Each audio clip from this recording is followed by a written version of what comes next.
আজকে অনেক দিন পর আমি আমার পছন্দের মাছগুলো ঠিক আবারও পেয়ে ফেলছি। তো আমাকে এক ভাবি ডাক দিয়ে বলতেছে যে মাছ রাখবো কিনা। তো নিচে যেয়ে দেখি যে ওয়াও, আমার তো অনেক পছন্দের মাছগুলা। তো আমি এখানে সাথে সাথে আজকে 100 টাকার মাছ নিয়ে আসছি। এইখানে আজকের মাছগুলা প্রায় 3 থেকে 4 ধরনের মাছ ছিল। এখানে ছিল হচ্ছে পুঁটি মাছ ছিল, মলায়া মাছ ছিল, খলসা মাছ ছিল এবং কি ছোট ছোট কই মাছ ছিল। তো এই 4-5 জাতের আইটেম মাছগুলা আমার কিন্তু অনেক অনেক পছন্দ। এই মাছগুলা আগে গ্রামে থাকলে এই মাছগুলা খেতে পারছি। তো মাছগুলো আমি অনেক কষ্ট করে ধুয়ে পরিষ্কার করে নিলাম। আর এইদিকে ডাল রান্না করব, আজকে ডাল রান্না করব আর মাছ রান্না করব। তো প্রথমে আমি মাছগুলো ভালোভাবে লবণ দিয়ে ধুয়ে পরিষ্কার করে নিছি। তো সবগুলা মাছ আজকে একসাথে রান্না করব না। তো মাছগুলো আমি দুই ভাগে ভাগ করে নিছি। এখানে মলায়া মাছগুলো এক ভাগ করলাম, আর এখানে খলসা মাছ, পুঁটি মাছ, কই মাছ এইগুলো একসাথে করলাম।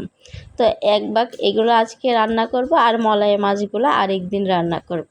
তো আমি ওই মাছগুলো ফ্রিজে রেখে দিলাম। এখন আজকে এই মাছগুলো কি দিয়ে রান্না করব। তো ভাবলাম যে অনেক দিন যাবত আলু দিয়ে এই মাছ খাওয়া হয় না। তো আলুগুলো আমি চিকন চিকন করে পলে নিছি, আর এইদিকে আমি মাছগুলো প্রথমে ভাজা করে নিব। তো এই জন্য এর মধ্যে আমি লবণ, হলুদের গুঁড়া দিয়ে মাছটা ভালোভাবে মাখিয়ে নিচ্ছি।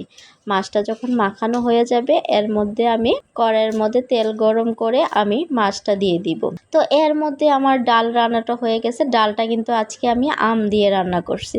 আম ডাল খেতে আমার অনেক বেশি ভালো লাগে। আচ্ছা, কার কার আম ডাল খেতে ভালো লাগে কমেন্ট করে জানাবেন। আর এইদিকে আমার মাছ ভাজাটাও হয়ে গেছে। এখন আমি আলুটা ভালোভাবে একটু প্রথমে ভাজা ভাজা করে নিব। তো আলুটা ভাজা ভাজা হওয়ার পর এখানে আমি একটু রসুন বাটা দিব, আদা বাটা, সামান্য একটু আদা বাটা দিচ্ছি, আর হচ্ছে ধনিয়া গুঁড়া, জিরার গুঁড়া, মানে যা যা মশলা লাগে সবকিছু দিচ্ছি। আর আমার ফ্রিজে সংরক্ষণ করা টমেটো ছিল, ফ্রিজ থেকে নামায়া 4-5টা টমেটো দিয়ে দিলাম, দিয়ে ভালো করে নাড়াচাড়া করে নিলাম। তো এর মধ্যে তরকারিটা বলক চলে আসছে। বলক চলে আসার পর এখন আমি মাছগুলা দিয়ে দিব। মাছগুলা দিয়ে একটু ঢাকনা দিয়ে ঢেকে রাখছি। ঢাকার পর তো 2 মিনিট পর যখন ঢাকনাটা খুলছি, এত সুন্দর গ্রান বের হচ্ছিল, আমার ইচ্ছা করতেছিল যে এখনই আমি ভাত খেয়ে ফেলি। তো যাই হোক, আমার রান্নাটা প্রায় শেষের দিকে। এর মধ্যে দেখি আকাশে বৃষ্টি হবে, একদম দিনে ডাকতেছে। আমি এর মধ্যে কাপড় ধুয়ে ছাদে নিয়ে গেছি। পরে তাড়াহুড়া করে দৌড়ে ছাদের দিকে চলে গেলাম। ছাদের দিকে যাওয়ার পর দেখি যে আমার কাপড় প্রায় মোটামুটি ভিজে গেছে। আমার যাওয়ার সাথে সাথেই দেখি আবার রৌদ্র উঠে গেছে, বৃষ্টি কমে গেছে। পরে আর কাপড়গুলো আনি নাই। বিকালবেলা একটু ছাদে আসলাম কাপড়গুলো নেওয়ার জন্য। আসার পর দেখি একটা কাপড়ও শুকায় নাই, কারণ এখানে অনেক বৃষ্টি হচ্ছে। কাপড় টাপড় কিচ্ছু শুকাইতে পারতেছি না।